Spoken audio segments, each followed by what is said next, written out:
Welcome to the No Show. My name's Andrea Edwards.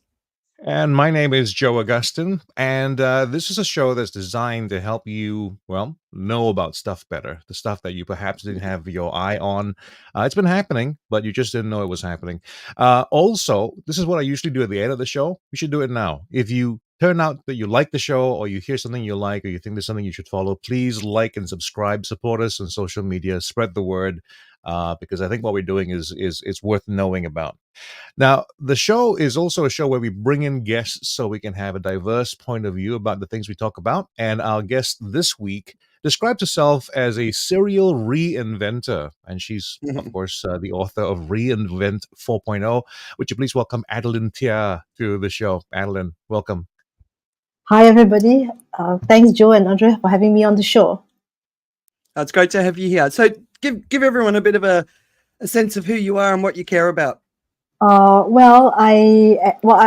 been a corporate executive the last 25 years. I left a corporate job 2 years ago when a coach asked me this question: what would an 80-year-old Adeline thank me for what I do today? People are living longer, right? If I do not disrupt myself and do something different, I might be disrupted along the way. So I did that, left my corporate job, published a book called Reinvent. 4.0 actually stands for Industrial Revolution 4.0. So I care a lot about, especially these days, about how AI is disrupting jobs, how organizations need to reinvent themselves to be sustainable, because a big part of what I write about is the future of work. Yeah, Awesome. and the interesting thing for me is that when we first talked about Industrial Revolution 4.0, AI was not even really on that realistic horizon. It was just about other kinds of job. The future of work was work. Now the future of work is not working. Yes. In fact, when I published the book, there was no AI. It was just a week when it hit the market. 3 weeks later, Gen AI came into the picture, right? And I was like, okay, now maybe time for me to write another book.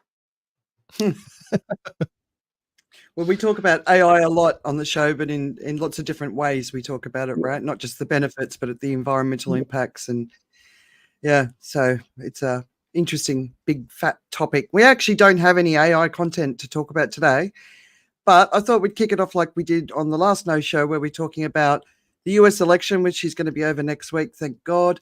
I'm planning to go to an election viewing. Joe, are you going to go and check out anything?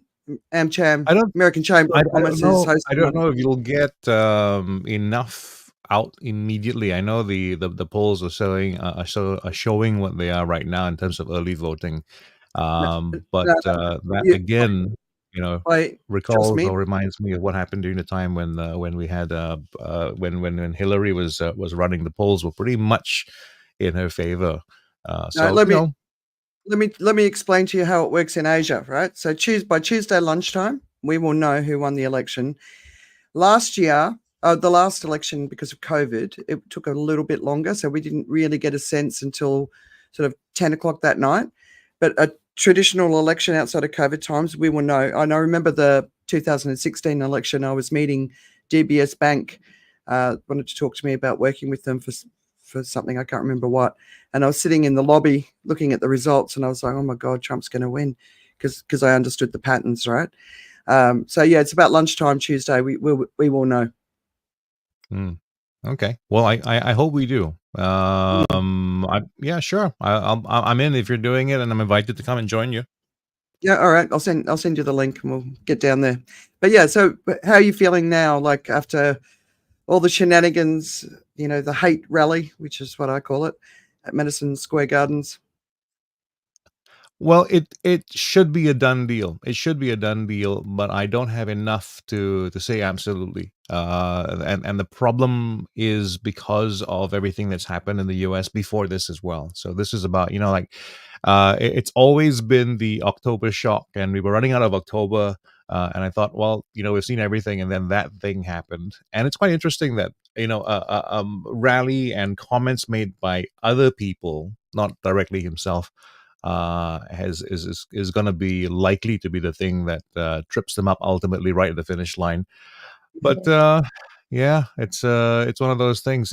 I dare not say it is in the bag, even though it should be. Well, there were, just before we came on, I saw the Daily Beast have dropped a bombshell, as they're calling it. I think it's something like 100 hours of conversations between Jeffrey Epstein that certainly implicates Trump. But yeah, it's been this week's been really, really interesting. I still think that it's going to be a landslide for Kamala, and seeing some of the swing states' early stats, considering Republicans are actually voting early as well this time. I think, I think we're definitely, it's going to be good news next It's week. really And hard. It's hard to. Sorry, it's hard to tell because I was no, reading a news article. They say that according to I think the bankers, right? According to technical Mhm. analysis, Trump would win, but according Yep. to the fundamentalist view, Kamala will win. Yeah. So I don't track just the news. I also track the conversations, the thought leaders, the conversations that go on social media. So I'm looking at so many different aspects of the conversation, have been for a while. But I wanted to share something with you. This guy called Tommy Santos on Twitter posted this. If you're not paying attention during the 2020 election, it is a template for how 2024 will go. Here's how the MAGA strategy plays out. Flood social media with biased polls paid for by the GOP. So we talked about that a couple of weeks ago, and it's really, really prevalent. Use those polls to claim Trump is winning. If you watch any right-wing media, it's a completely different conversation to left-wing media, completely different. And if I was watching Fox News religiously every day for the last couple of months and Trump lost the election, I would believe that it was rigged based on the coverage. So it's a very effective strategy. Label Trump's opponent as incompetent and downright stupid. Seen that. Declare victory weeks before the actual election, asserting that a Trump win is inevitable. I don't think they've achieved that this time around because there's been too many things that have gone wrong. Begin lying about voter fraud and cheating a couple of weeks before the election during early voting. And as we've seen, the only cheating that's going on is on the GOP side. Ramp up voter fraud allegations on election morning without any proof. Lose the election, then claim it was rigged. Launch empty legal challenges and maybe even attack America if all else fails to stop certification. Spend the next 4 years crying about losing. It's happening again. And, so I think that's the thing that a lot of people are missing, watching the bigger game that's at play. And it really does mess with your mind. There's been so many times when I'm like, maybe I'm wrong, and then I'll go back in and I'll look at what's going on. But it's quite spectacular. Well, I'll tell you how the trader mindset looks at it. I mean, I as you know, I spend too much of my time trading. Trading is about putting your, I guess you place your bets based on everything you see and what you know, right? And you hope for the best. Everything looks right, and everybody does things in trading to win. You assume that your thesis is right. So Yeah. I support your thesis. I'm completely open to the idea that something might go wrong as well, because the big difference for me between 2020 and now is how the ground feels for the Americans. A lot of Americans are hurting. A lot of men are hurting, and they've come together to sort of feel their pain, and they're having to make some choices. And the one thing that I don't have as much faith in as I think you have is the sense that people will do things for the benefit of other people. There is still a very strong propensity in America to vote for yourself, for what will be good for you. And there are a lot of things on, I think in what Trump is promising that is appealing in that sense. So there is a very, very obviously different way in which both sides are appealing. The population is 50% men, 50% women. Trump's message in the context of how difficult life is in America for men it has some resonance there as well. So I do hope that everyone does this. They vote for the betterment of everyone else. But if people vote for themselves, this is why for me I feel Trump still has a chance.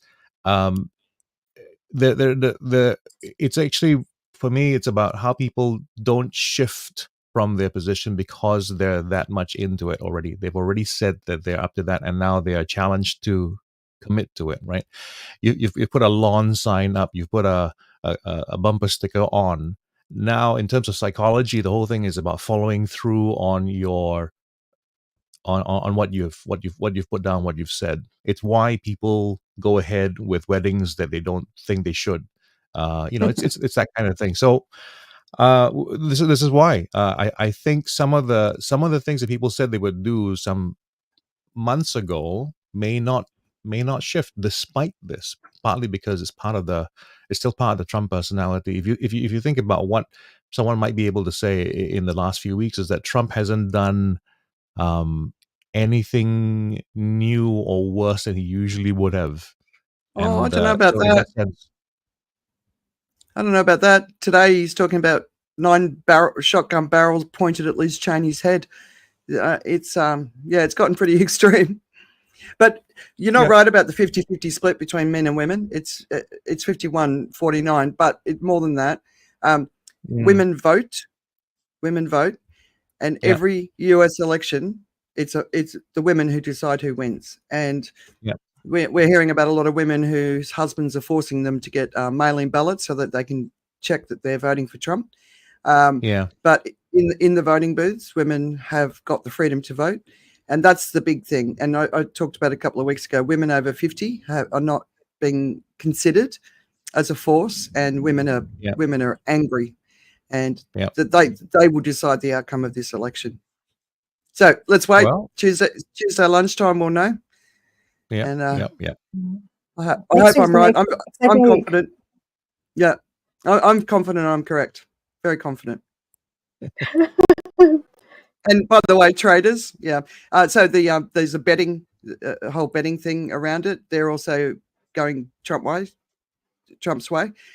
So I think if you're going to make some money, go for Kamala. Well, my thing is, if you're trading, you don't trade until the news is out. Then you go at what is happening or what has been shown to be happening. Mm. Shall we get into the news and then head Yeah. down to the discussion that's supposed to happen at the end? Yeah. Okay, so some news stories on the New Republic. There's an article that screams Elon Musk makes a shock confession on his plans after Trump victory. Apparently, Elon Musk admitted that he knows that Trump's policies would crash the economy, and if he's elected president, but thinks that the price is worth it. Now, this breaking news might not be all that it was made out to be. He was actually replying in a tweet from right-wing influencer Fisher King 64, who posted about how Trump's plan for mass deportations of immigrants combined with Musk's plans as a White House advisor to cut federal spending would initially crash the economy before creating a sounder footing. And Musk had just replied that sounds about right. So again, no doubt that's the plan, but probably not what qualifies as news. But in news, Musk has been ordered to show up in court in Philadelphia. He was ordered to show up in Philadelphia on Thursday, but he did not. He was sued for basically running an illegal or at least an illegal lottery, as you may have heard. He's offering $1 million a day, or he's been giving away $1 million a day, and will continue until election day for everyone who registers to vote. Of course, the offer is implicitly for the Republicans, but someone also noticed that if you're a Democrat or Democratic, if you're a Democrat, you can also qualify for the lucky draw. So there's something in there for that. Whether or not the federal court decides to take up the case, which he did not show up for, we'll have to find out. So stay tuned. Yeah. I mean, they were talking about him being arrested for contempt of court if he didn't show up. So he didn't show up, and then they moved it to the federal court. So anyway, I'm sure he's got some very expensive lawyers on the case. So extreme weather events, which I'm sure we've all noticed: hurricanes, cyclones, typhoons, and flooding. A lot of flooding, and it's everywhere. So we've seen France, Italy, Vietnam, the Philippines, the Middle East, and DRC pummeled in recent weeks.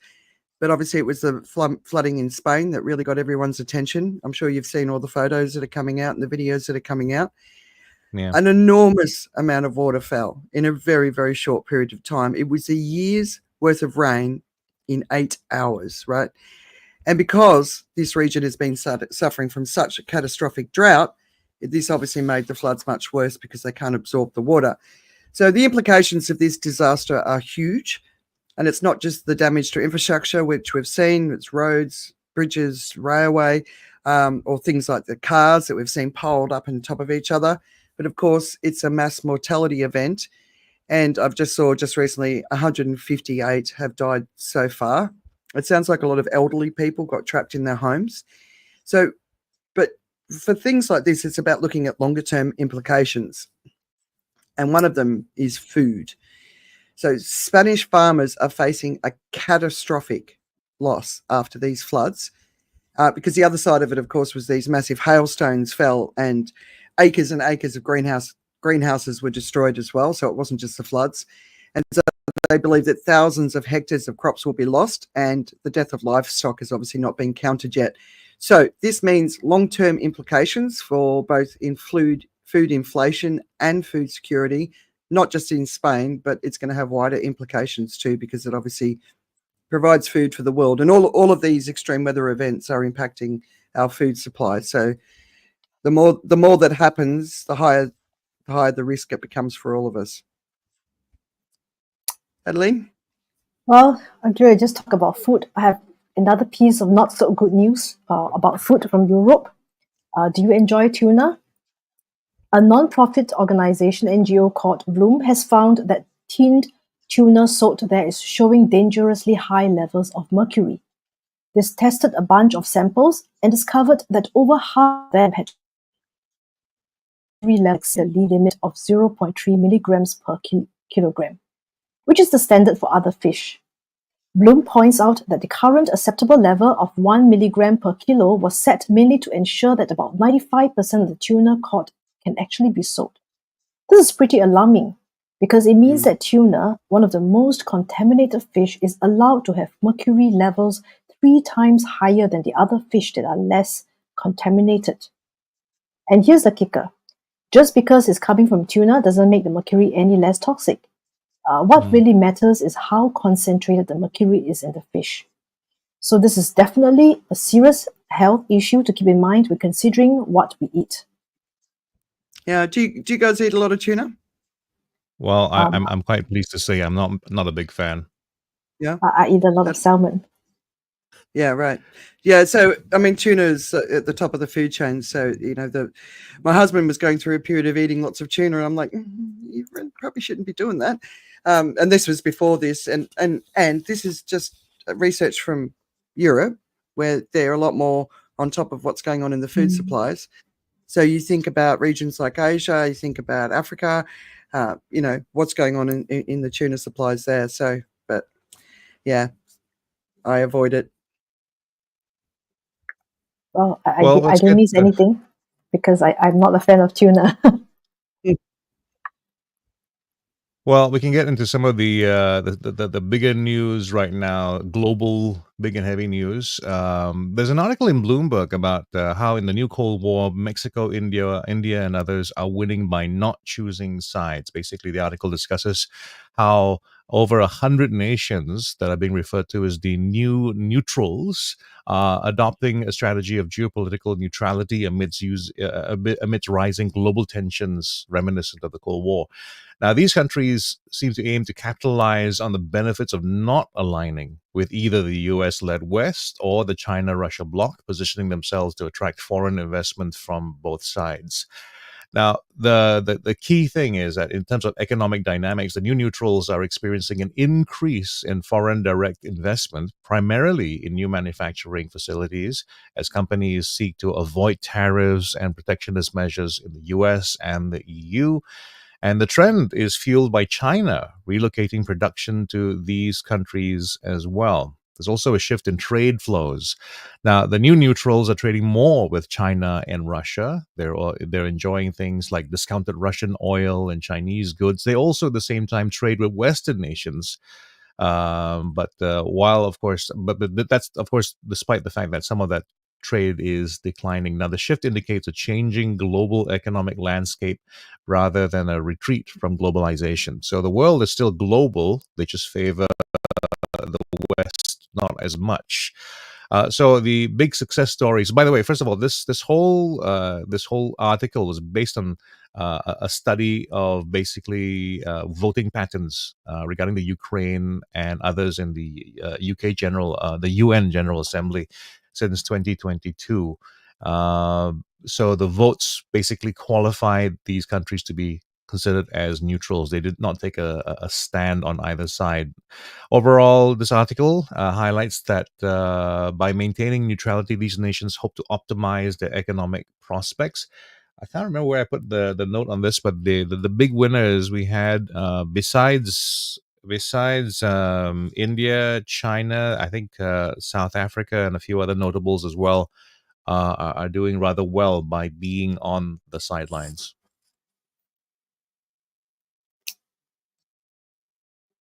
I was going to ask you, so recently we obviously had the BRICS summit, and I shared a video and then the video disappeared, so I don't know if it's because one of the governments didn't appreciate it.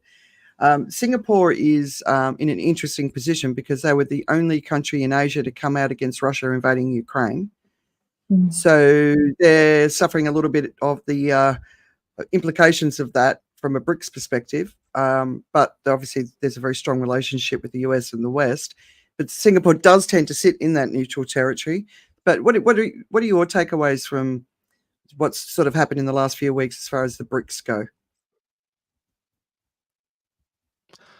Well, I'll be honest, I haven't been tracking exactly what's been going on there, but I do think in terms of relationships and where, because the world is about status, right? We look at each other, we regard each other with status in mind. And how you feel about me, and it kind of makes me feel about you as well, and it makes me, the reciprocity thing happens, right? So the thing about BRICS for me is it tends to be a group of countries that weren't invited to the big table, right? It's the kids table of economics, and they kind of became teenagers and became more powerful and what have you. They got together, they formed their own clique. So that's always been for me the problem when you have an in group. When you have an in group, you inadvertently create the out group, and the out group can get together, and that's what to me is what BRICS is about. BRICS is about those kids who were basically not part of the clubs that formed their own thing and grew up and got powerful. So the geeks grew up, if you like. But it's happening a lot faster. I kind of get a sense that it's like watching what China's done from a sustainability perspective and how quickly they've moved forward. And now like the rest of the world's going, China, the whole tariffs on China for their cars, for their solar panels, rather than saying, well, we missed the boat and, let's work out how do we work together, because it makes sense. Because the most important thing is that we apply the solutions as quickly as possible, and they've got them, rather than, the way Europe and the US is going about it. So I don't know. I kind of feel like. And because I think what's happening in the West now with the Ukraine war and the pressure for Ukraine to get into part of NATO has accelerated this BRICS, because they've been talking about it for a while. And Singapore has to keep to a neutral position, right? Because we are small, so we need to ensure that we kind of sit in the middle and not try to offend anybody on each side. Yeah, but I think you did, and so coming back from that, right? Well, I think so. It's time. Again. I think it's about there's an idea that I've been thinking about. It's about this thing about graciously losing or graciously winning, right? I think what the West has been bad at is graciously losing. It does not like the idea that China is good at anything, right? And similarly as well, I guess it's a bit of culture. I won't I won't use the word racism, but it's a kind of thing where there's a collective thing. There is the idea of the West and the East, right? Yeah. There's a kind of chauvinism, if you like, intellectually or otherwise, right? Something that is traditional. It's just not the way the Harvard boys and all that kind of stuff, right? It's the West has been happy to feel that it is superior, right? And for China, Russia, and India, which together arguably are superior in many other ways. I mean, if you talk about Mm. programming, if you think about subverting computers and stuff, I believe they're much better at it than the West. There's lots of stuff that China, India, and everybody else can do much better. I mean, they have the numbers and they have the brains that go along with that. So, Yeah. China would be ahead in certain areas. Yeah. What I think is a problem is the West has been happy to put its hand on the scale, right? Because if you talk about the idea of absolutely fair, open competition, then walk the talk, right? Allow China to be really good at these other things that you weren't quite as good as. And they moved very quickly. Allow China to be the new leader in EVs because they make more EVs than anybody else and in greater variants than anybody else, and they have the highest efficiency in terms of batteries and stuff like that. Let the superior technologies help everybody, but Yeah. I don't think the West is good with being a gracious loser. Yeah. I agree. And it's just the arrogance, right? Yeah, perhaps. Mm. Well, they've been running the show for a long time, and things are shifting. All right. So moving on to the environment. So Grist is a publication that's running a new series, and it's called Climate Justice and Solutions. So if you have an opportunity, I recommend signing up for the email to get it in your inbox. And the first one is the link between climate disasters and authoritarian regimes. Now, if you've been tracking the whole story of the climate crisis, and it's not just climate, it's biodiversity loss, it's food crisis, there's so many aspects to it, right? The risk of rising authoritarianism has been an obvious outcome that I've just been waiting to happen. And Joe, we had some interaction on LinkedIn today where you shared a graph about how democracy's basically fallen off a cliff since the 80s. And it's a real risk, right? It's a real problem. And the issue is that strong men or women are offering very, very simple solutions to incredibly complex problems, and the voters are believing them. So, because the challenges aren't simple, they're very, very complex. And, I'll just give you one example with those floods in Valencia. Or I should say Valencia, if I'm going to try and do my Spanish accent. The leader of that region agreed to turn off or disable the regional weather system. This isn't widespread knowledge. It's just something I picked up as I've been tracking it to basically appease the right-wing overlords, right? And this is the sort of risk that we're talking about here. Things that we need. So, Trump's sort of talking about leaving NATO, leaving the Paris Climate Agreement, making NOAA the only way that that the hurricanes coming towards the US is NOAA.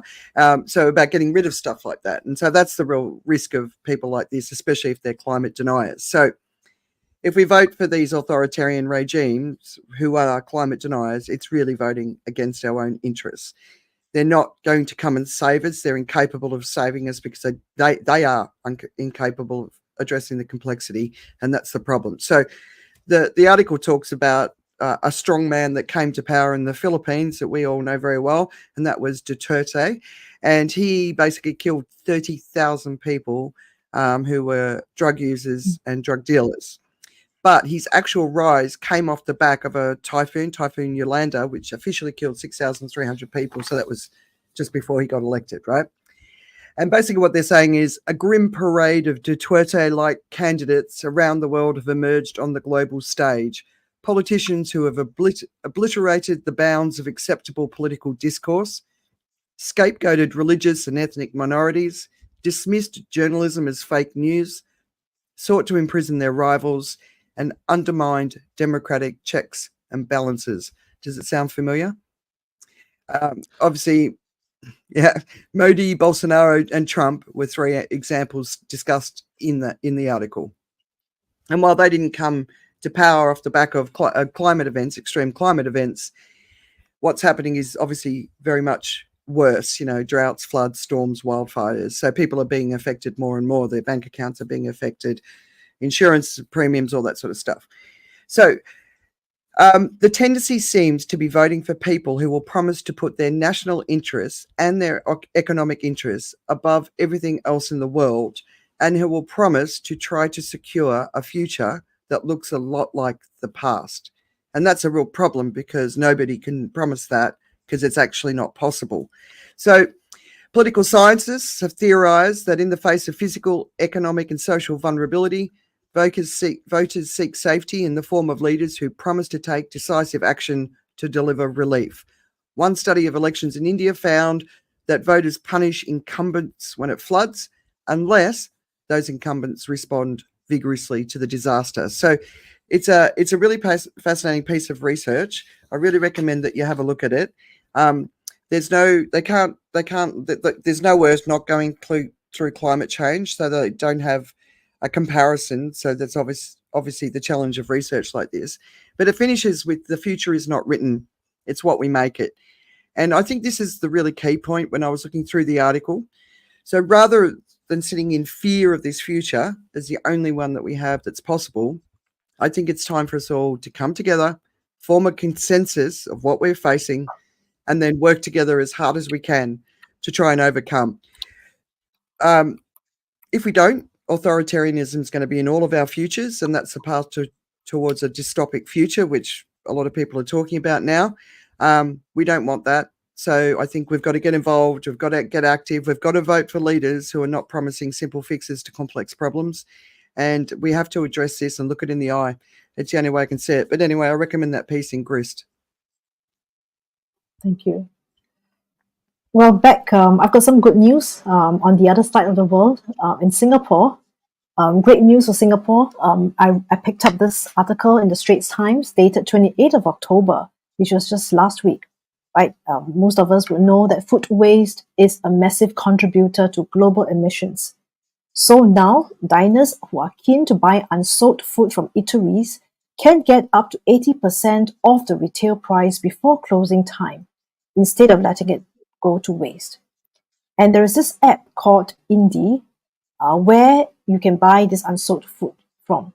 This was launched in Singapore in August, just a couple of months ago, and aims to beef up efforts to reduce food waste by eateries. Customers who use the app can order a surprise bag in advance. So in other words, you wouldn't know what's in the bag, right? It's a surprise. They can get any type of unsold food from the menus at day's end for between 50% and 80% of the usual retail price. Apparently, this is taken off in China. I just did a Google search, right? There's also an app there called Xianyu in China that has taken off doing exactly the same thing by matching unsold food to customers. And according to the National Environment Agency, food waste accounted for about 11% of the total waste generated in Singapore in 2023. So this is quite a big amount. This works out to be about 755,000 tons, of which 623,000 tons were dumped and the rest recycled. Food waste is a growing problem worldwide. But with rising inflation, this could be an opportunity for people really struggling to get access to high-quality food and stop it from going into the rubbish bin, where it emits greenhouse gases. Indie is one of the several platforms available in Singapore. The others include Taobao and Treatsure. So please do let your friends know of this app. And one of the challenges with food waste, of course, is the safety. To overcome this obstacle, in July, the Singapore government introduced the Good Samaritan Food Donation Bill, which protects certain donors from liability for any deaths or health issues resulting from eating donated cooked food with certain conditions. So in other words, you buy it at your own risk. Yeah.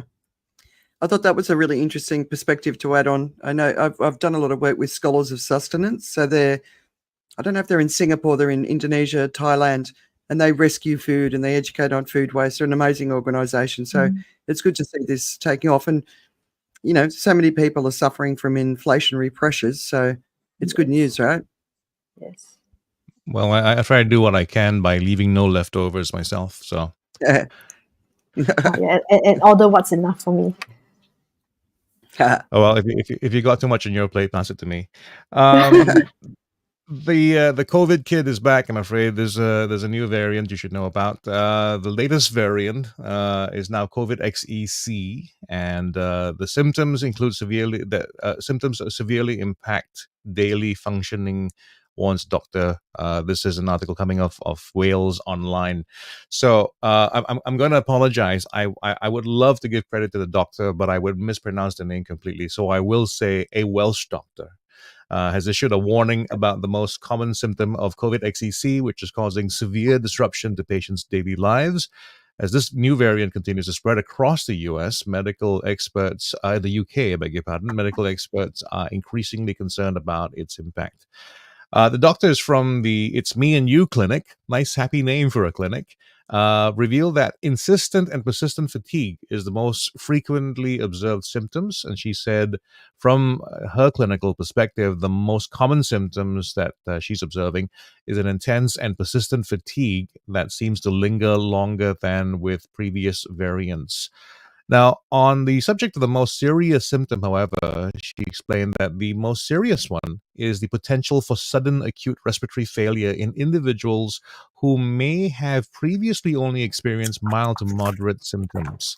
Now, this is quite different from how COVID has been evolving over time. It usually has come to the place where it gets less and less serious. So this is something to keep a lookout for. Now, she has described it as particularly dangerous because patients can deteriorate very quickly. But on the other side of the coin as well, other medical experts were saying that they're keeping an eye on this to also see what actually is going on. But yeah, it's if ever there was a reason to update your vaccination, it's about now. And just as a general guide, if you've not had an infection in the last 3 months, it's just about time for you to go and get a booster. If you've had an infection and a booster before that, you actually have pretty good immunity, at least for the next 3 months or so. So this is something from the I won't say vaccine. Well, I will say vaccine experts. Vaccine experts that I've been doing webinars for, they've been saying that the best efficacy has been the combination of having a booster as well as an infection event that gives you the maximum kind of protection. But in the absence of that, go and get your booster if it's been at least 3 months since the last time you've had anything COVID. Yeah, I'm definitely due one. So this XEC I saw in the UK because my husband was over there because his mum, hi Tris, has been in hospital, and death rates are 25% higher. So it's a serious one. But at the same time, the mis and disinformation around COVID and vaccines seems to be surging again. And I don't know, when you do your webinars with the doctors, what are they just wringing their hair? Like what how can we get consensus on this? Like, it's just, this was 4 or 5 years later, we're still having this stupid conversation. I don't know. Well, it's not just about whether people believe in vaccines. They also don't understand how vaccines are supposed to work. So a successful vaccination does not mean you're not going to get the disease. A successful vaccination means if you get the disease, you get a less serious version of it. And that basic idea isn't quite understood because it's a long-held belief. The belief that when you were young, when you got yourself the polio vaccine or the chickenpox vaccine or whatever it was immunity against it. And while the term that the medical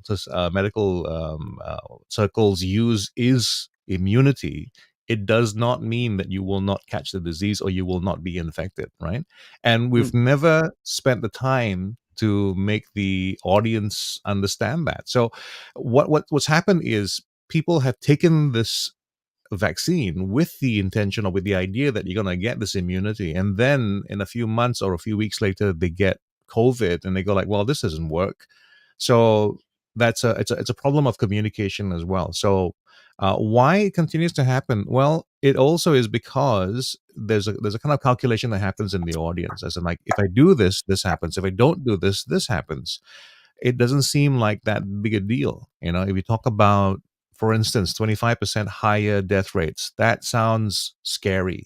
But Mm. 25% higher death rates based on a very small number then becomes less scary. So we've also got to shield ourselves from what is a truly significant change in numbers. We seldom think about what the real problem with COVID is, and the real problem with COVID is not about the infection. We get infections all the time. We get sick at doing with all kinds of things all the time. The real problem with COVID in the beginning was actually how much load it would put on the public health system, Yeah. and it would overwhelm the public health system. And so people would die inadvertently from other things that weren't even COVID related, as in, like, the things that the public health is supposed to be able to handle day to day, like heart attacks, strokes, and what have you. COVID had the capability, it has the potential of basically strangling all of that so that the rest of public health doesn't work. And again, the bigger thinking on that wasn't really shared. So what people began to look at is how COVID affects me. And as far as it goes, COVID really doesn't affect me very often, but it does affect everybody. Yeah, and it's a kind of thinking, again, which I said is it's hard to wrap your head around. Mm.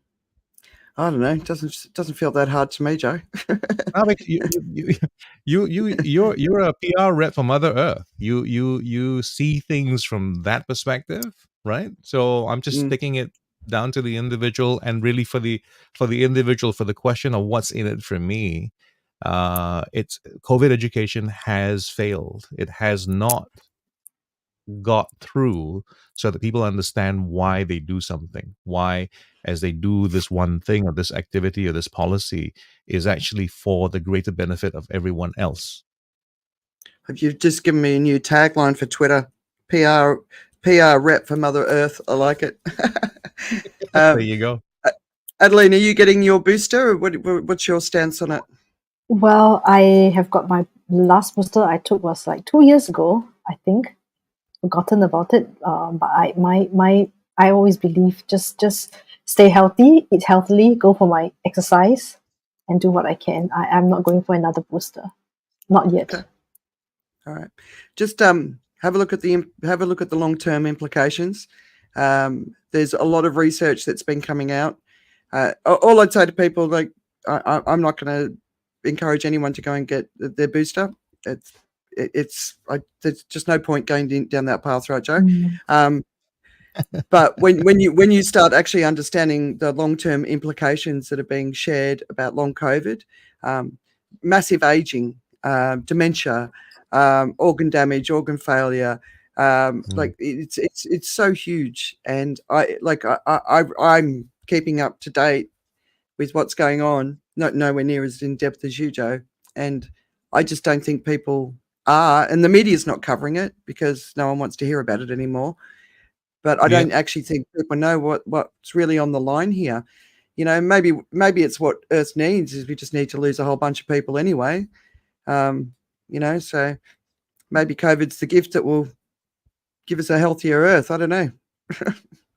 Well, I don't believe very much that there was a conspiracy to do this, but I think the approach that China had with COVID was maybe with a view to try to keep China COVID free, as in to create a population that large that was free of infection, free of the symptoms of the unexpected outcomes or unexpected result of having COVID, because there was some knowledge about that in terms of longer term impacts. And I think this is just my theory on this. It has no basis at all except my own suspicions. That why China spent as much time as it did being as draconian as it did trying to keep basically China COVID free was so that it would have a workforce, and that's a very Chinese thing to think about, a workforce that had not been compromised by COVID infections in general.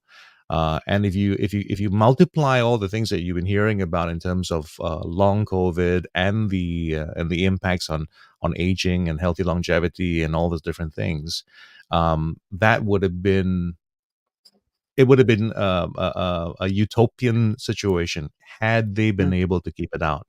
But Yeah, I think it was the World Cup that happened, and then yeah. it basically they lost the ability to socially engineer it. And it only matters if then the rest of the world got COVID under control, so that when China did open up, there was no more COVID. But there was COVID, and so therefore, they were unsuccessful because the world was unsuccessful. But as a strategy, if it went that way, it could have potentially worked. Mm, All right, so yeah. going back to the environment. So last week, the UN accounted that the world was on track for 3.1 degrees Celsius of global warming, and that the international goal to limit warming of 1.5 degrees Celsius will soon be dead without a massive mobilization to cut climate emissions. Now, the fact that they're not saying it is already dead is beyond me, but anyway, there we go. So scientists obviously say that there's no safe global warming, but 1.5 degrees Celsius has been seen as the threshold beyond which the worst is going to happen, and that's heat waves, droughts, floods, collapse of natural systems, and rising sea levels.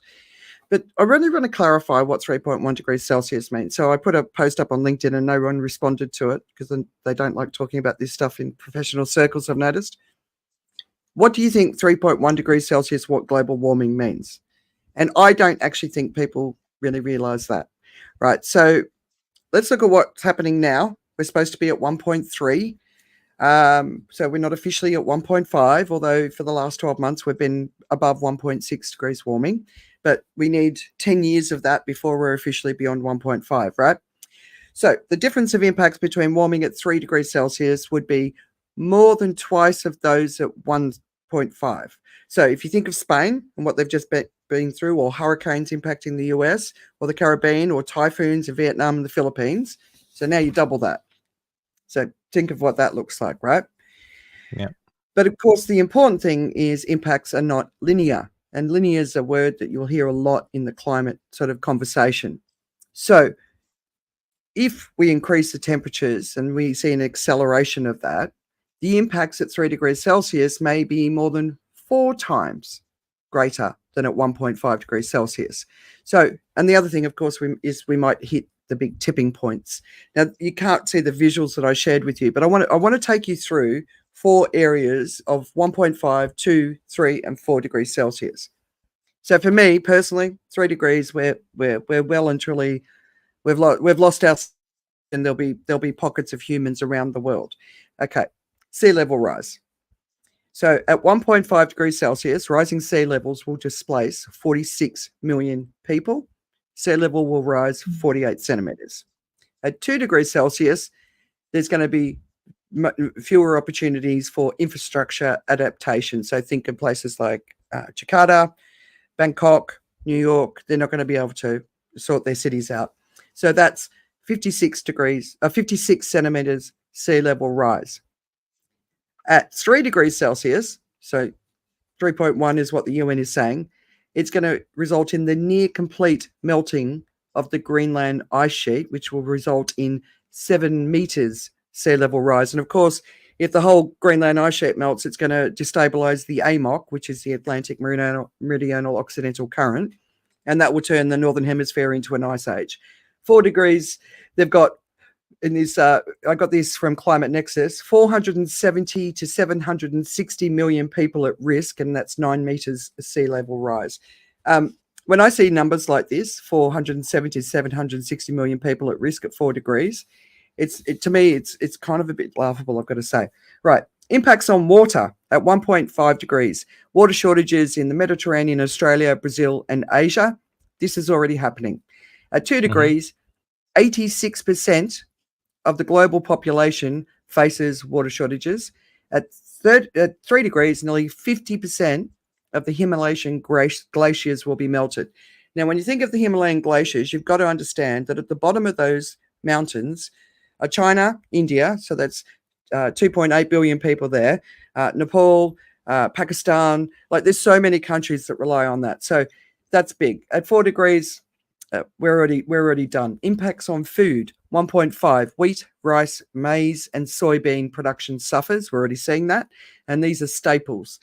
Agriculture at 2. Basically, the yields fall rapidly. We're already seeing this. At 3, fish species go extinct locally. And this kind of makes me laugh, because if you look at the next one, which is impacts on flora and fauna, at 1.5 degrees, 9 out of 10 coral reefs are at risk of severe degradation. This is already happening. At 2 Yeah. degrees, all coral reefs will disappear. Now, once the coral reefs disappear, we're all going to see the fish species going extinct. So it's not 3 degrees when that happens, it's 2. And on the way to 2, not even at 2. At 3, they're saying marine ecosystems may collapse. Well, once the coral reefs collapse, the sea collapses. And you think of all the people that rely on the sea for their food and their nutrition. At 4 degrees, half of all plant and animal species will face extinction. So from everything I've been reading, 3 degrees is the end of civilization. It's not extinction of humanity, but a large swathe of humanity will be gone by that point. So we don't want to get to 3.1 degrees Celsius, and I don't think that message is coming through. If you see a map of future climate impacts, it's very rare to see one that shows sea level rise, extinction, food shortages, economic collapse, heat extremes. So I said a couple of weeks ago, Singapore is predicted to be at unlivable temperatures for 365 days a year by the end of this century. So we're gradually going to be moving towards that. In the last week, we've just had a massive storm that's cooled things down, right? In the last week, it's felt like 39 degrees every day. It's unbelievably hot, right? Have you guys been feeling the heat? Yes. Yeah, absolutely. Yeah. Yeah. So what's being asked of us is we need to face up to this and do everything we possibly can to turn it around. And it's not business as usual that's going to help us achieve that. So we keep talking about it. We keep arguing about it. We've got the deniers, we've got the believers, we've got everyone in between. But it's time we've got to get really serious. We do not want to hit 3.1 degrees of global warming, and it accelerates from here. When people say, "Oh, it's not till 2100," it accelerates from here. We're going to hit 2 before the end of this decade. Yeah. Well, just a bit of advice here to the PR representative of Mother Earth. I wouldn't say in the middle of all that I feel like laughing. Yeah. And I know where you're coming from. I know where you're coming from. It's basically the way my mom, stepped into the room and I had messed up the entire place and put holes in the floor and all that, and all she could do was laugh, but she was not happy about it. So it's like I think that we go back to Duarte. It takes sometimes something really massive and terrible to happen. I've always said that for important things to happen, it's almost as though someone needs to die. That really is unfortunately the way it works. Have enough people died in Spain right now for that to say this is what that was about. And you have to think about what denial is about as well. So it's not just denying. There is the thing about denial. Is this the thing? Is this the thing? Is this what it is? Right?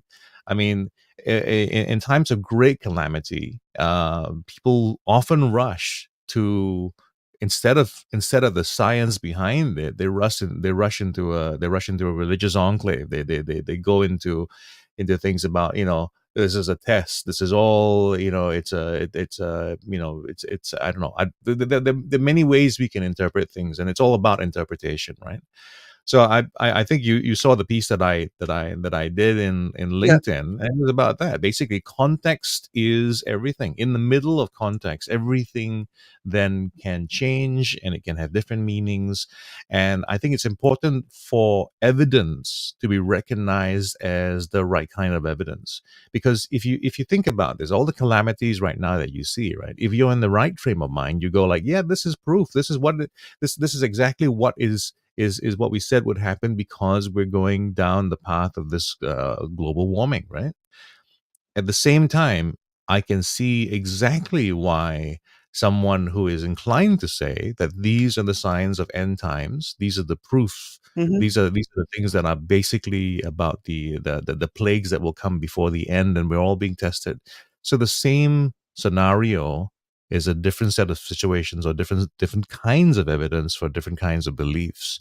So I can see why on either side there is this thing about, well, we're going to do something, or on the other side, still we may pray harder about this and not do something because we must have faith.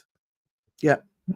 I think it takes a whole of it takes a whole of system approach to get things moving. At the macro level, the government agency the global leadership, right, needs to impact the change.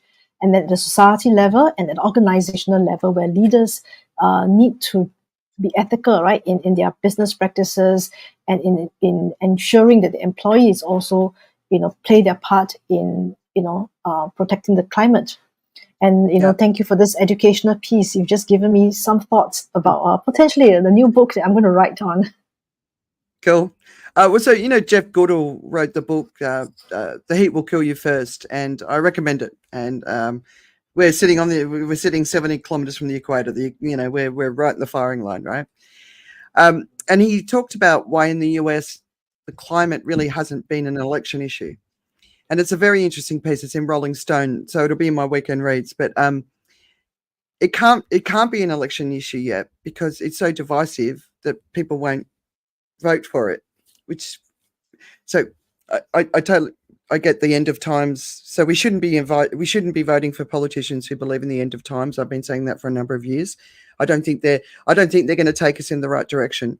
But the other thing is, anyone who has really, really been paying attention to this, we're sitting in a world where what we knew was going to come is here. And we've had to come to terms with the fact that we knew this was coming. It's come a lot sooner than everyone was telling us it was going to come. Even though I always knew it was going to come sooner. It shocked me when it did. I spent about 18 months really trying to come to terms with what we were really facing. I'm totally moved into acceptance. Whatever happens, I've accepted it. But the fact that we're still talking about whether or not we need to do something about it, when I know that what's happening now is just the taster. And even if we did everything right, it's still going to get worse because of what we've already got in the atmosphere, right? So it's a hard thing to talk about. No one wants to really hear it. People get really depressed by it. They don't want to face up to it. They don't just like blah, blah, blah, blah, blah. I'm like, all right, I get it. But it's time for us to do things that are going to make a real difference, like a real difference. And it's a radical transformation. And it's an opportunity to build a better world, a kinder world, a fairer world. But it's not going to come without pain. It has to, because we left it too late. We should have believed the scientists. And, like we were talking earlier with the scientists on COVID, science has to be at the forefront of the conversation. And politics need to step back and listen to them, And we're going to talk about that in the theme. But, yeah, it's moving to a place of acceptance is a really good place to be because you can still have a laugh. Yeah. Even though it's as grim as all hell, right? Well, moving right along to happier topics, Adeline. Yeah. Happier topics. Okay. I don't know. I'm just kidding because I can see what's coming up. Well, you talk about climate. I'm going to disappoint you. I just read this article recently. It's really very disturbing for me. A couple of weeks ago, a woman in Afghanistan cannot speak in public.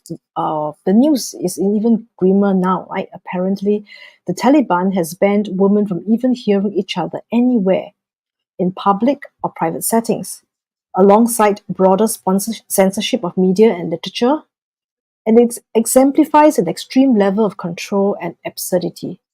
In the voice message, Hanafi declared that even during prayers, a woman's voice should not be audible to other women. What this means is women isolate women even further. It is preventing them from engaging in conversations or forming support networks. This is as if women do not want women to exist at all. And these restrictions have reportedly led to an increase in suicides among women under the unbearable strain of enforced isolation.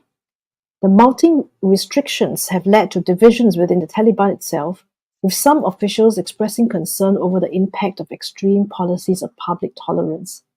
A senior Taliban official warned of potential repercussions, fearing that should a viable alternative to the Taliban emerge, public dissent could turn violent, a civil war, right? A current approach has bred an atmosphere of fear and isolation, with human rights advocates warning that Afghan women are effectively cut off from the outside world and each other. So this is a really disturbing piece when I read this, and I'm just so thankful that I am, born and in this part of the world. Yeah, it really is. And, I see a lot of people saying, what are we doing about it? How are we helping? And, it's such a difficult thing, right? So the West was involved there for far too long. Donald Trump signed a deal to put the Taliban back in power. The US left, as well as all the allies, right? So here we are with this situation. People are saying, oh, we should go back in, we should do this, we should do that. And then, of course, foreign Western nations don't want to go back in and get involved because no one's ever succeeded in being involved in Afghanistan as an external force. The Russians didn't, the Americans did it, right? I'd love to see us get all the women out of the country and spread them around the world and give them homes and homes and support in countries around the world.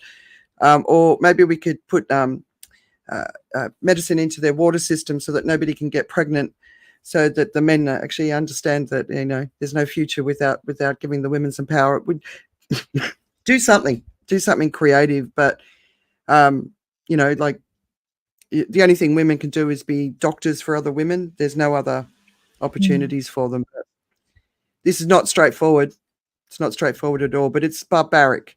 But women dying in their cars in Texas because the doctors won't give an abortion as they're losing their baby, to me is an equivalent. This pushback on women's rights, like everyone talks about they want better economic growth and they want all of these things to happen. Well, if you want better economic growth, you have equality. GDP is higher with equality. Businesses are more successful with equality. So this pushback on equality is actually a pushback on economic flourishing. And Absolutely. I don't know why we don't seem to be able to get that message. I really don't.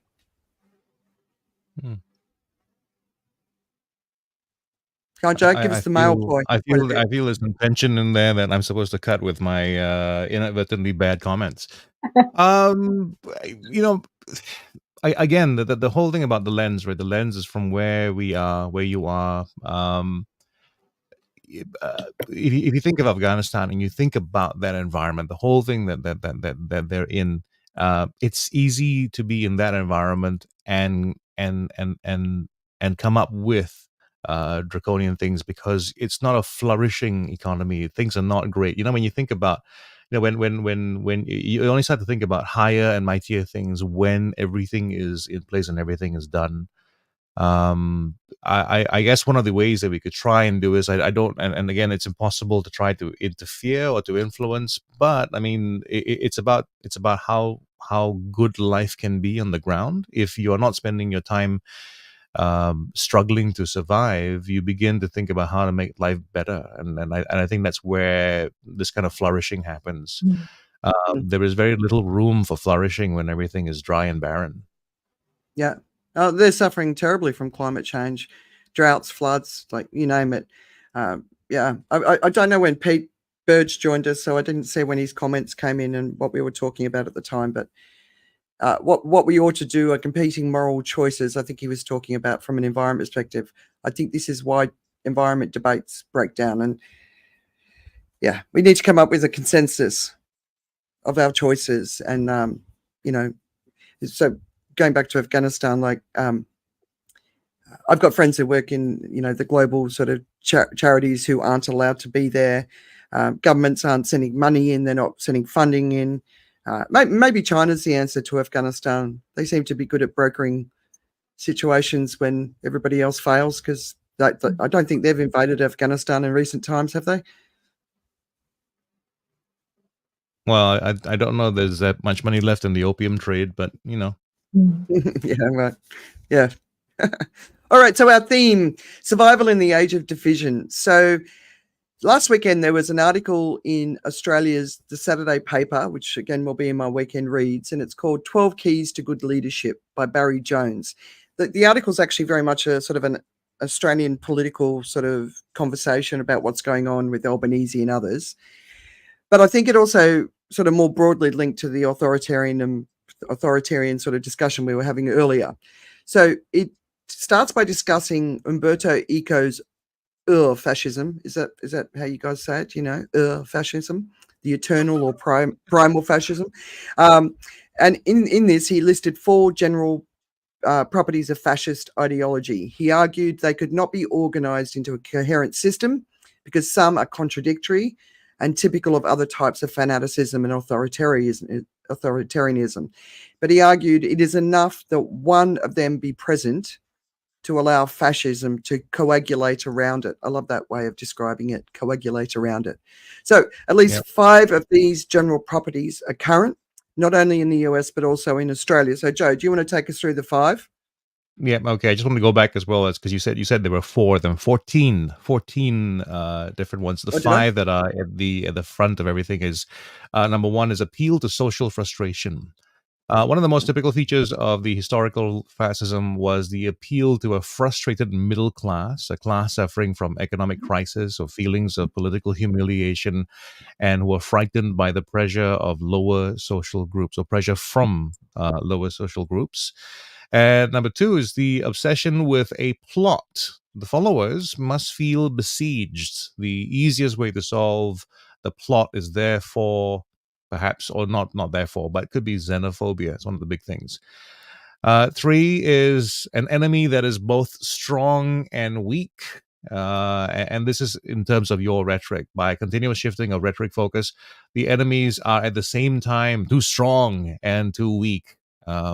Much the same way that Donald Trump is describing Kamala Harris right now. Yeah. Selective populism. There is in our future a TV or internet populism with which the emotional response of a selected group of citizens can be presented and accepted as the voice of the people. This is the amplification that can lead to the rise of popular ideas without the intervention of editors along the way. The other idea in that's being spoken about is Urfascism speaking news speak. What he means by this is like as an illustration, all the Nazi or fascist school books made use of an impoverished vocabulary and an elementary syntax in order to limit the instruments for complex and critical reasoning. Quite the opposite of what the sentence was about. Basically, Yeah. it's about how it's always about being the victim, always about being the victim and making it as simple as possible as an idea. And I think you saw Trump try and do that. I don't think he reads the books, but he has a tendency to try and use the playbook. When he was talking about conscription the other day, which is a ridiculous way he used it. It was just kind of like he was trying to make this whole sad story happen where you go like, and you're just at home and your kid comes back and says, "What's this green paper? It's a conscription. It's going off to war." It was the worst acting you've seen in a long time. But yeah, so those are the big 5 that are in place currently that are giving rise to the fascists in the world. Yeah, so I'm sure we can all see this stuff at play because I also looked at that last one, 5 impoverished vocabulary, like the lowest common denominator, right? And also, you know, if you're using science is incredibly complex, and one of its challenges is simplifying its communication. So, you know, when there's a way of communicating that's simple, easy to understand communication, and then there's a complicated story, people are going for the simple rather than the complicated, you know, and then there's lots of other things that go with it. But anyway, so this guy, what was his author's name? Barry Jones. So he put this piece together, and then he's come up with 12 essential factors in leadership necessary for stable liberal democracy. And I thought it'd be really worth us going through the 12 and just having a quick discussion around each point, because this is a good focus for us all as leaders, as influencers, as people working in businesses, as people who are influencing our families and our communities, we can be driving home the message that this is what we should be expecting from ourselves and from our leaders. So, Adeline, do you want to kick us off with the first one? Yep. I will just put the leadership context, the commercial context. On the first point that he mentioned is curiosity and vision. I think this is so important, right? Because if I could take a step back and ask, do you know that in the 1960s, what's the average life expectancy of companies in S&P 500? It's 61 years, right? Yeah. And the average lifespan of people, expectancy of people at that time was 51 years. And fast forward today in the 2020s, the average life expectancy of companies in the S&P 500 is actually 20 years. Has that And the gone up? life expectancy, no, it's gone down. It was 61 years in the 1960s. No. I was remembering at the beginning of this century, I thought it was shorter. So, okay, so it's sitting around the 20 mark now. So now it's 20s, 2020s, right? The average lifespan. And the life expectancy of people is 71 globally, 83 in most part of Asia. So if you look at this juxtaposition, right, what it means is that pace of change is no longer constant. It is exponential. So as a leader, they need to actually be able to, look at what's ahead of them, right? Keeping abreast of what's ahead, have the vision to be able to inspire the people and organization and being curious. This Mark Banier from CEO of Salesforce said this, and I would quote him. He said that we need to be aware of, be able to predict the future for us to be able to be flexible to adapt, right, in the changes in the business world. Yeah. That's interesting take on it. I wasn't expecting you to say that. So that was a really interesting take. And one of the definitions he's got here is understanding how global systems work and how humanity adapts. And I thought that was a really key thing. So, working in big corporations, you got a 3-month vision. Then you've got a 12-month vision, except if you're a Japanese company where it's 20, 30, 40-year vision. So curiosity and vision, I thought, was a really interesting place to start. I value curiosity above pretty much anything in the people that I meet, being curious, asking questions. That to me is, they're the people you want to have a chat with. And in these days, even if you have a 3-year plan, it gets disrupted, it evolves, right? Yeah. In fact, Yeah. I remember picking an article from PwC, CEO survey, an annual survey. 50% of the CEOs actually shared that they do not believe their business will survive in the next 10 years unless they reinvent. So that's of course aligned with my own research that I do for my book, right? And the idea of curiosity is so important, because if you are so fixated about what your business plan is and not being able to adapt and not being able to see what's in the future, you wouldn't be able to survive. If you look at the business world, what happens to Kodak, Blockbuster, right? Yeah. From what I'm saying, that I think the failure rate will be at least 80%. All right, Joe, number 2. All right, so number 2, in terms of the traits of leadership. By the way, I hope you're taking notes. These work for being a parent as well. Knowledge and judgment, seeking expert advice, encouraging feedback, being open to alternative explanations, managing ambiguities, mastering the evidence. It's about being a little bit more scientific in the way you approach things, right? Because the way scientists or academics look at things is they tend to look at authorities, who has the authority to speak on these topics. They're also open to getting feedback. So the really, really, really happy academics are the ones who are thrilled when they're told that they were wrong, because they're also curious about how they were wrong, and they want to go on to learn about how things actually work. Being open to alternative explanations, that's huge, because if you are able to see a different perspective, you can figure out how this makes sense in a different way. And many times things happen in the world where if things are not happening your way, it makes sense to somebody else. And if you can figure out how it makes sense to them, it can also make sense to you, and that gives you a way to move from there emotionally as well. It kind of releases you. Managing ambiguities. life isn't about just black and whites. You are going to end up with things where both things may be right and may be wrong, and at the Mm. same time, and you got to figure a way to go like, and that's okay. So it's the idea, I guess, of agreeing to disagree, but at least find out what it's all about before you disagree.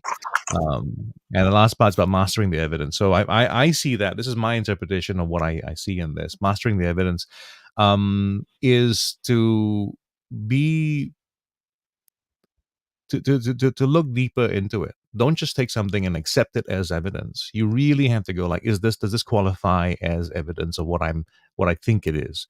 Is this, if I say everyone's talking about it, am I talking about everyone for real, or am I talking about everyone who happens to be in the same WhatsApp group anyway?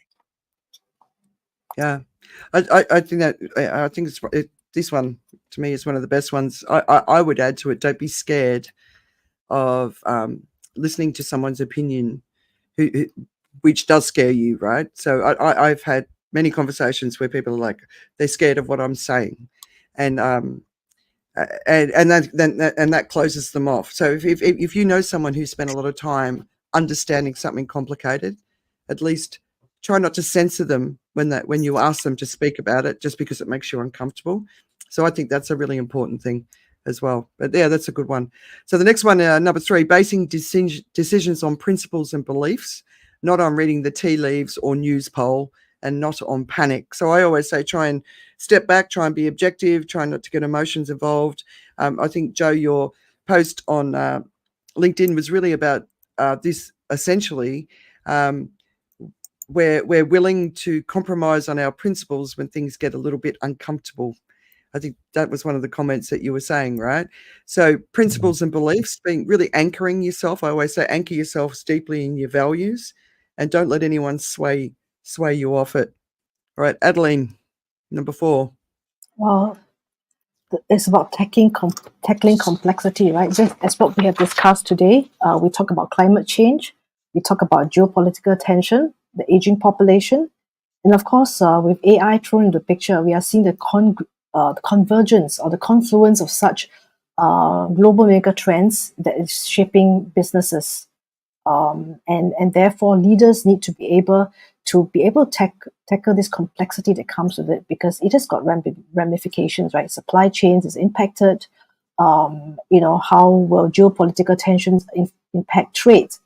And of course, not to mention there's black swan events like COVID-19. Who would have guessed that it would have got so many impact, right? And rejecting oversimplification, because now we are moving into a very complex world with all, especially made worse by this confluence of this global mega trends and the black swan events. Yeah. I really like rejecting oversimplification. So that's something we've spent a lot of time talking about, nuance. It's so complicated. But the other comment there is, of course, fundamentalism. And that's a huge risk. And fundamentalism comes in many, many forms. And that's an absolute belief in the tribe and the clan. And, there's no compromise there. Joe? So point number 5 is about testing hypotheses for falsifiability. Okay, so what is this? Falsifiability is it is a philosophical idea, thanks to Karl Popper, a British philosopher, an Austrian British philosopher. Now, the idea behind falsifiability is this: can you test your hypothesis with an experiment where you can be proven wrong? So it is basically that when you have some kind of idea, in science they call that the hypothesis. They say like, if I do this, then that happens, so that's likely to happen. What this is actually saying to you that you should be able to test your ideas in such a way that the right evidence will prove you wrong, right? So that you're not going to say something that that cannot be proven otherwise. Like, for instance, I say like tomorrow will always come. it seems like the thing that is immovable and can't be stopped, but it is also something you can't really test. You can't really disprove it. There's no way of really trying to put an experiment around that. And That's a good so example. yeah, so some of these ideas work like that. So when someone has a policy, for instance, this idea like what an economic policy might be. I won't mention either side of it, but it's like if your economic policy is such and such, it should hold up to this particular rule as well, or this trait as well. Can you prove that it's wrong if the results aren't quite what you expect or whatever, right? So it's about being open. So far what I've been seeing, actually, a lot of these so far have been tied up to the idea that, you know what, you could be wrong. That's Mm. really one of the big takeaways for me so far. Yeah. And being open to that, because the next one is flexibility. Number 6, when the facts change, I change my opinion. So, I look at what I've been doing almost exclusively for 7 years, which is tracking what's going on in our world and our environment and all of the impacts. And I've been constantly challenging my opinions. So when I come up against someone who's absolute in their belief and they've never spent any time challenging it, I don't understand how anyone could be happy with that, because I don't want to be right and I don't want to be wrong, right? But I want to follow the path of the knowledge. So he says, contrary to this, rejection of expertise as elitist, and this is a huge problem that we've got in the world. When you saw the fall of Persia, the first thing they did was get rid of the academics, because they're a threat. Yeah. And the promotion of alternative facts. And so we live in this world, and those alternative facts, of course, things like climate change, fossil fuels, COVID-19 treatment. I mean, we've got it. I think one of the biggest challenges we've got on our hands right now is working out how do we move past this? Because there can't be alternative facts. There can't be. Like, if it's not true, it's not a fact, right? So I don't know. That, to me, that's one of the big issues that we've got. I don't know. What do you guys think about that one? There is a challenge with what is considered to be true and evidence. That's something which again is a problem, because like even in science, right, you have some things where people have fully decided that this is the case, right? But there are also other situations where there are three competing hypotheses or theories that are the leading hypothesis or theories. And by nature, but the nature of logic is that, well, two of them are going to be wrong for sure. And even the Yeah. one that's remaining may not be right. Right. So that's the thing about facts. What you need to have, I think, is a kind of a sense where you go like, I'm going to have a process by which or a kind of ranking system or a standard that you have to cross before I go like, okay, this is fact. This is enough for me to say this is factual enough. Because if Yeah. we go purely with whether or not something is a fact, there are lots of things that really were facts, and it's a strange thing to say those things, but that's the nature of life. We are going to discover new things, new perspectives, and we'll figure out one day that maybe all this is a simulation. That changes all the facts, right? So that's basically the idea here. So the I suppose flexibility. is it truth or facts? I suppose maybe it's facts is the wrong word. Well, I I think think there are always two sides to the coin, right? And also relating back to the first point about curiosity, knowing, being able to adapt as well, knowing what are the things are changing so fast, right? And how do you balance that? What is a fact and how things are evolving? What could be a fact in the past may not be factual now, right? Because of the rate of things are moving. But when you're looking at it in real time, right? So drinking bleach will help you deal with COVID. That's not a fact. That's not a good idea. Yes. The government calls the hurricanes Milton and Helene. It's not a fact. The earth is not flat. It's not a fact. And I don't mind the fact that we have people in the world that believe that stuff. I don't. I actually don't. But I think our leaders shouldn't believe that stuff. Maybe, just maybe. That's what's our limit? So this is the difference between an intelligent person and a well-informed one, right? So I believe Yes. that there are a lot of people who are intelligent and are horribly informed, And so what they do pick up as real is that first contact they've had with the information. So there's a reason why, for instance, now today we have more people who believe the Earth is flat than they used to, because it never used to be a thing. As in, like, we think that in modern times, we how can we think this, and we think that in the old days they thought that. Actually, in the old days, less people thought about whether the Earth was flat. There were only a few people who were so insistent about the Earth being flat, and those are people who were involved in traveling. They were on the seas, and for them that was of concern whether the Earth was flat. Go off And the it edge. wasn't a widely held view. Most people didn't think about the Earth. They didn't know about the Yeah. Earth. They just lived in a place.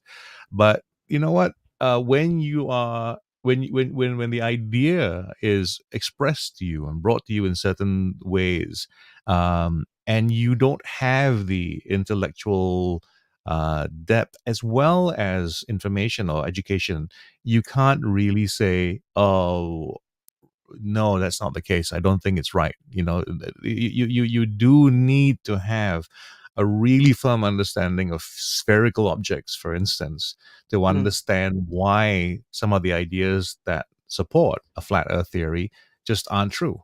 And so the challenge right now is this, right? So if I were to try to ask you right now to prove to me that the earth was not flat, it'd be difficult. And the reason is because we also don't have that education ourselves. We haven't really thought about it. We have also just accepted the idea, and it just happens to be that we got it from a good source.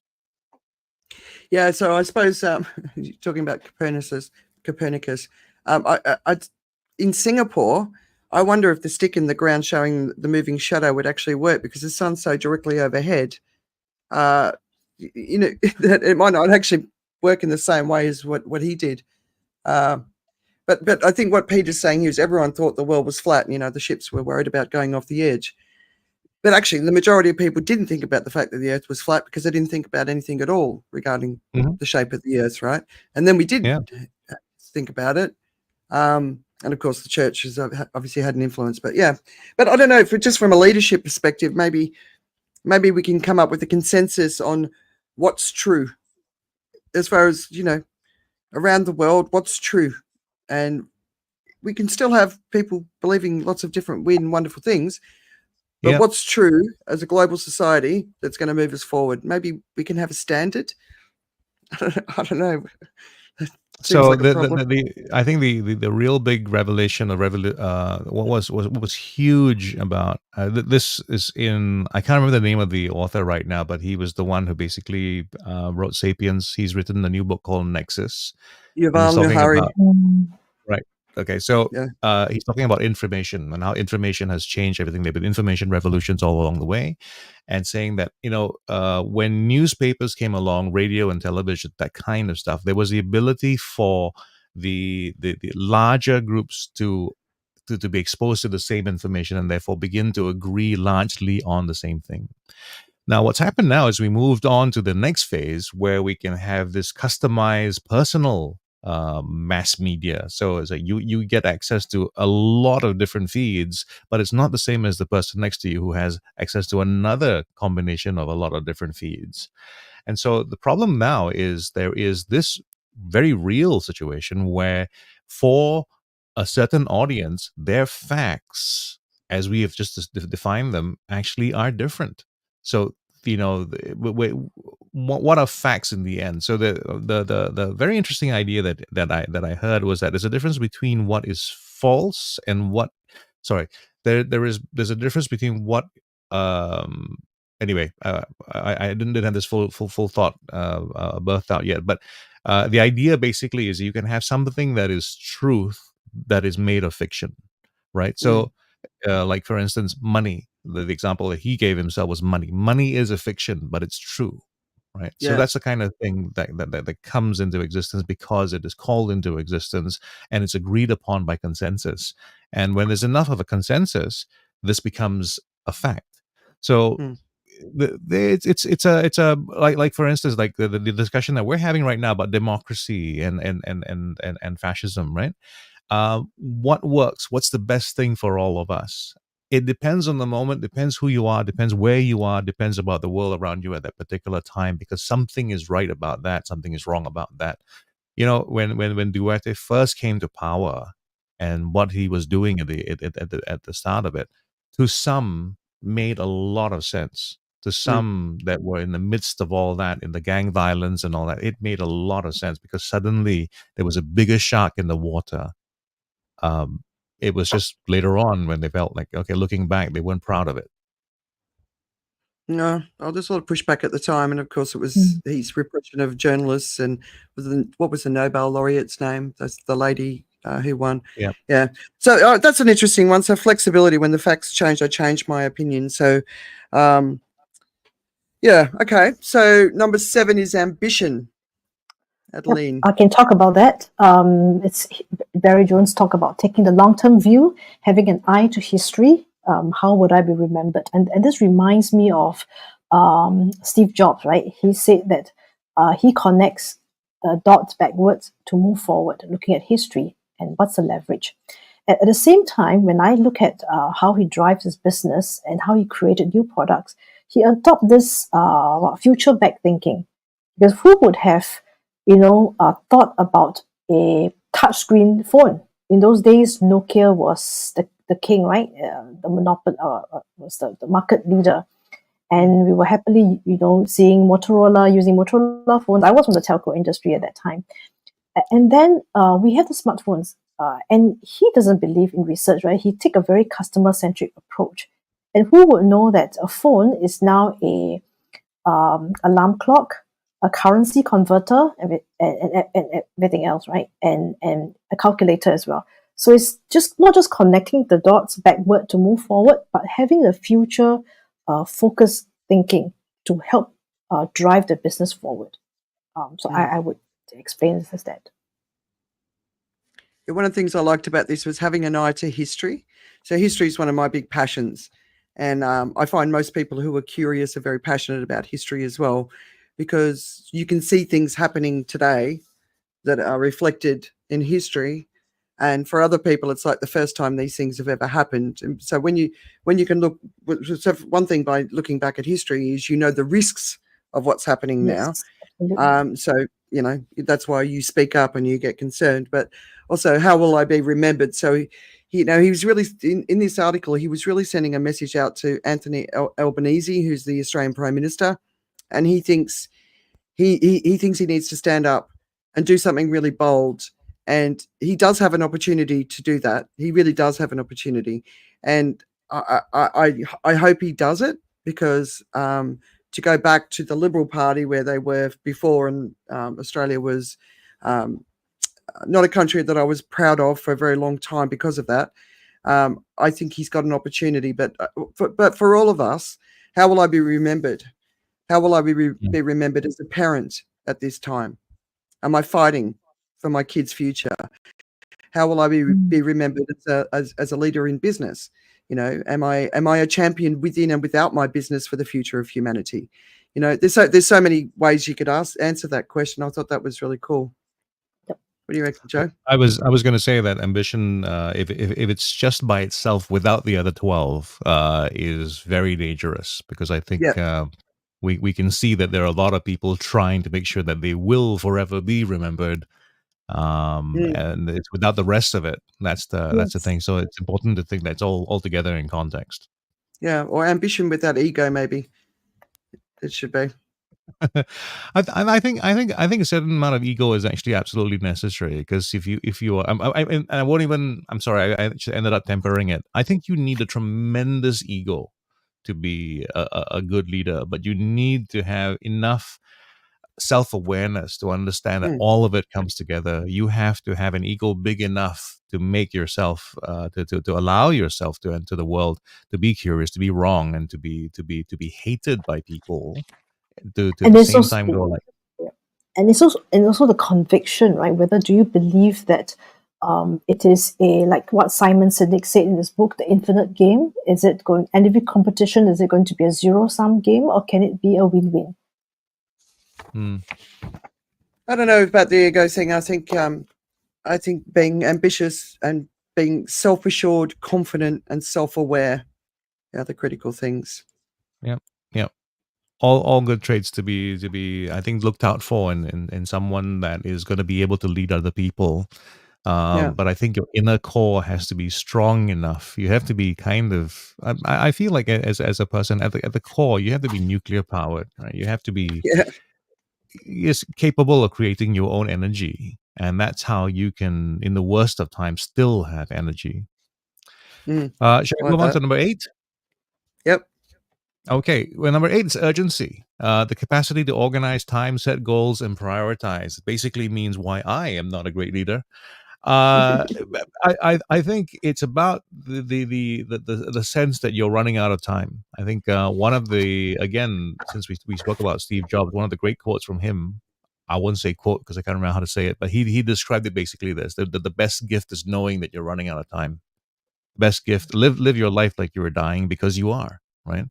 Mm, And the idea of urgency is what makes things happen, because if you have time, if you don't, so the problems that we're facing right now globally in terms of about the climate and stuff, now I would say it's a time that the urgency will be recognized by others as well. So it's been urgent by, as far as a number of other individuals are concerned. It's a growing number of individuals, but that urgency is something that is growing with everybody. But that trait as a leadership is to go, okay, now with all these things that I have to do, and given the time that I have to do them, which are the ones that I'm going to do first? That is the real big challenge. And mm, with big complex global problems that we have right now, it is very challenging. Do I, and this is what America has to do, I think, do I fix the economy now, or do I save the world by fixing by fixing the climate? mm. Yeah, interesting. Right. So I'm happy with the next one for me.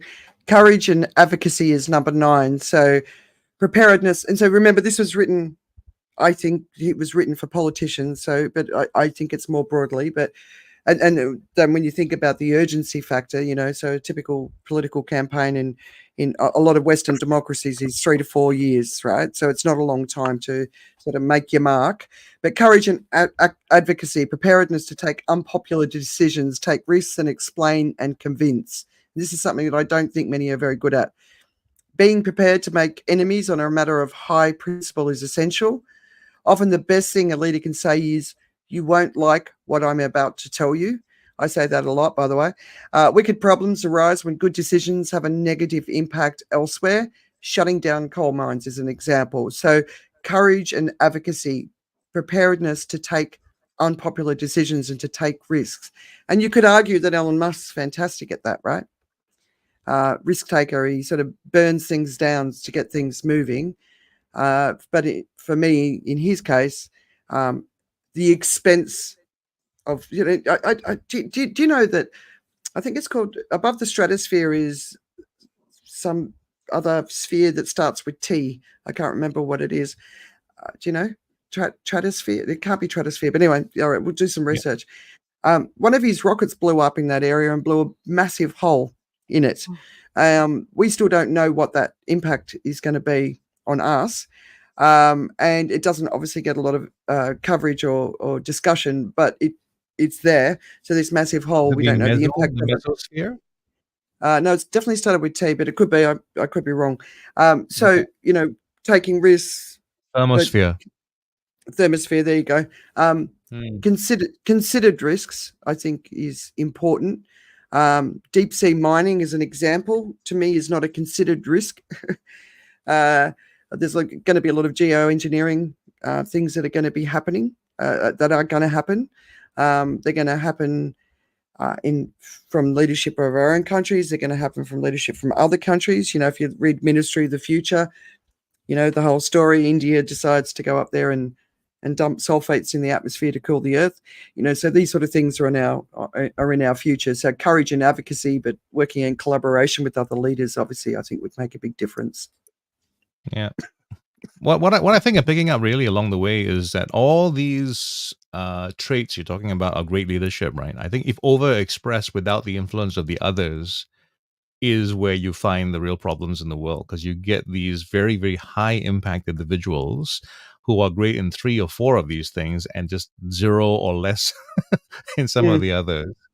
And you get what seems, like great leadership because people are attracted to that. You are going to, like, for instance, if you just, I was just thinking about this, like courage and advocacy, right? If you just had someone who was all courage and advocacy, they would be attractive. People would be drawn to them.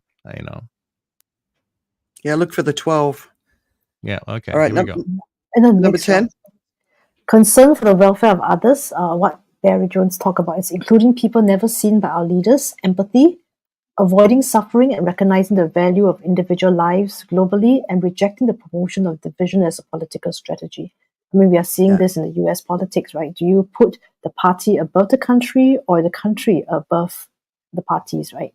And at the leadership level as well, how can you be more inclusive so that as a leader, you can galvanize the people towards a common shared vision, right? And Yeah. looking after the welfare of others.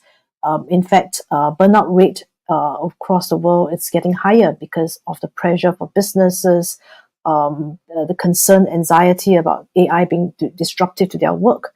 And I think these are the things that leaders need to be aware of and be cognizant, especially to be able to motivate and inspire the people.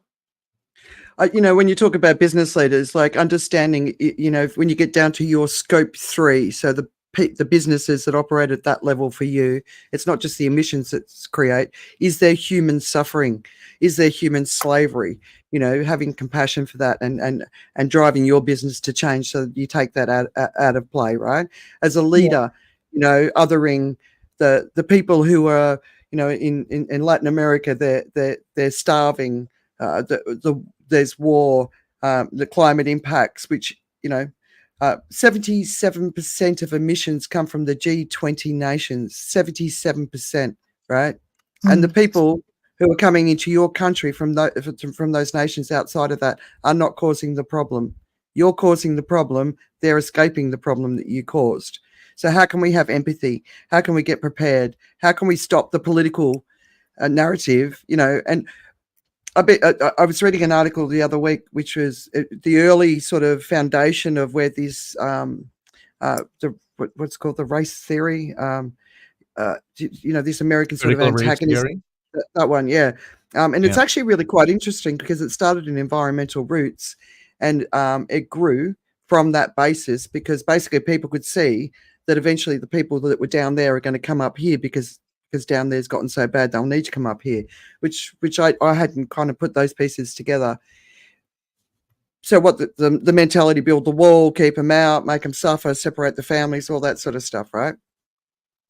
There doesn't seem to be any effort into understanding, well, how can we make sure that doesn't happen? How can we make life possible for them to stay where they are because they want to stay where they are?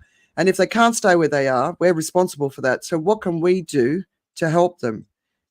Just why can't we have that conversation instead of we've got to protect our own, we've got to put up the walls, because that's going to be crap too.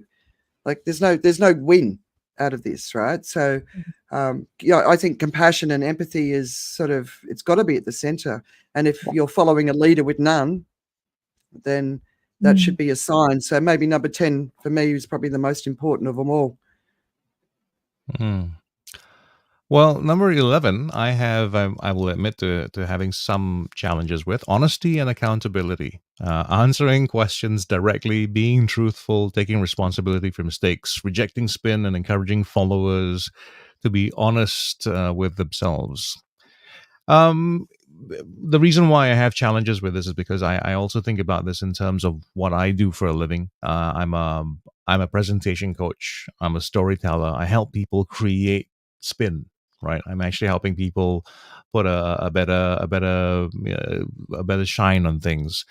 But I don't think they're mutually exclusive because I do believe in this thing where there is this thing about being truthful. There's an idea where if you tell me something, it can be truthful. It can seem like it makes sense. It is not obviously something that is false that you're trying to drag me across. But I also think that this list is a list that seems to me a list of maybe not innate traits as much as what should be expressed. Um, and just go with me about on this. It's about the person who behaves in this way consistently. You don't necessarily want someone to be 100% honest with you. You don't want to go into the president's office and say, "We need you right now." And you're like, "I don't feel like it. I'm hungry." Because that may be honest, but it's not the moment you want from them. So there is that as well. So I always feel it's about tempering it. I think it's about putting on the role of honesty and accountability as best as you can and living up to that. Combine that with how history will remember you, and I think this belongs very much in this list. I don't think you teach spin. I think you teach authentic leadership in as a core message. Spins to me is a different thing, but I'm looking at the time. So the final one is making clear what you stand for. So this involves, I think if you know me, you know what I stand for, right? I don't think I hide it at all. But this involves the capacity to gain loyalty and trust, to inspire confidence and sacrifice. You're not going to make a sacrifice if you don't trust the person.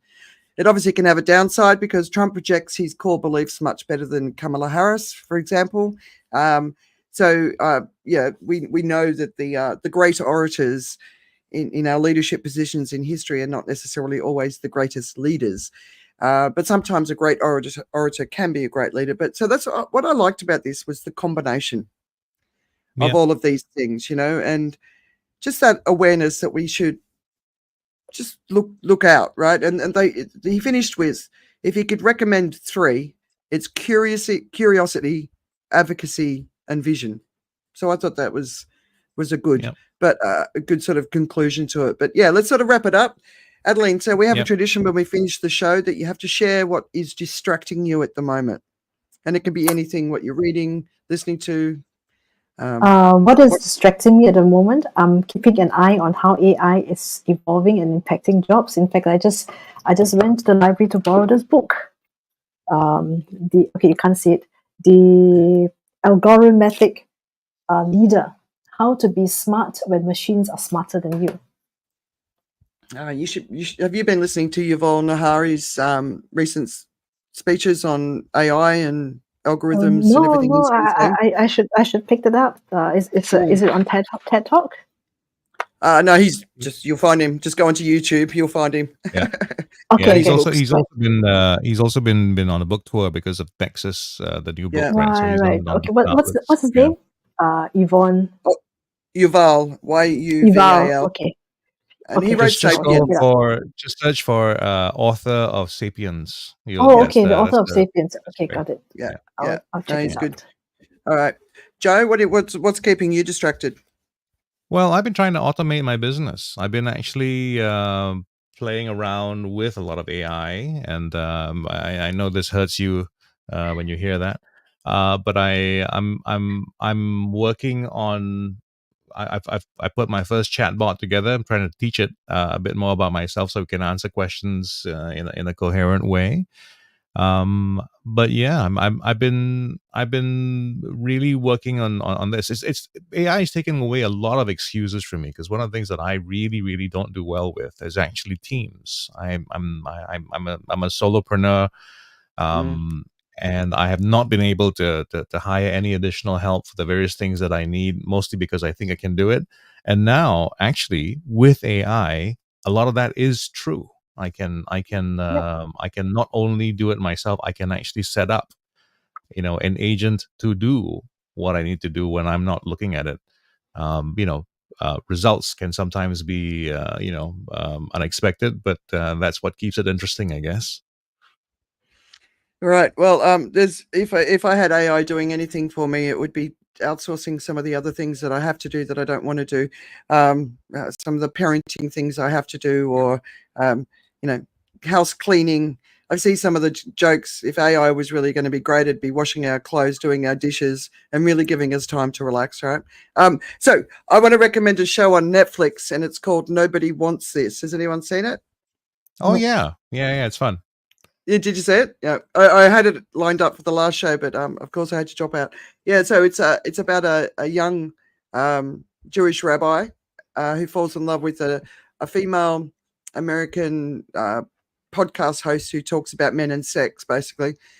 So they get together, and it's very, very funny. It's very, very clever, and it's a good yarn if you want to have a bit of a distraction for what's going on in the world. Steve's just been away for a couple of weeks, so I've been watching soppy Christmas movies and the sort of things that I can't watch with him because he could chick flick type stuff. Well, I think nobody wants this is awkward enough for a guy to follow you on the journey. What's that? It's awkward. It's sufficiently awkward for it to be an interesting romp. It's it manages to drag out one simple problem, right? How does this guy end up with this girl into a series? So it's done well. And it's not a chick flick. It's very clever, and it's sort of social commentary on today and a lot of the stuff and the nonsense that goes on in the world.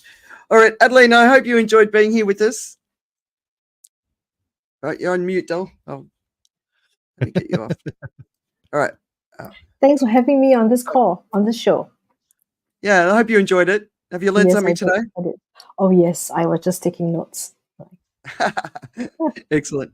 Anyway, good to see you, Joe. So Tim's away because it's Diwali. So happy Diwali or Deepavali, depending on where you are, to all of our friends who are celebrating.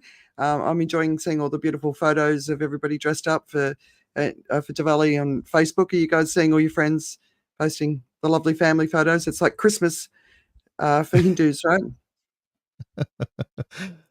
Yeah, it's definitely a very festive time. I mean, as we look out the windows, we just see all the bright flashing lights in the units across from us. So that's something to look at. Oh, and Christmas trees are being set up as well. So it's too early for that. You shouldn't do that till the beginning of December because bad luck, right? Oh, I don't know. The malls are putting up Christmas trees already. Wow, it's crazy. This year's gone so fast. All right. So thanks for joining us, and we'll see you in a couple of weeks. All right. Thank you. Bye. Bye.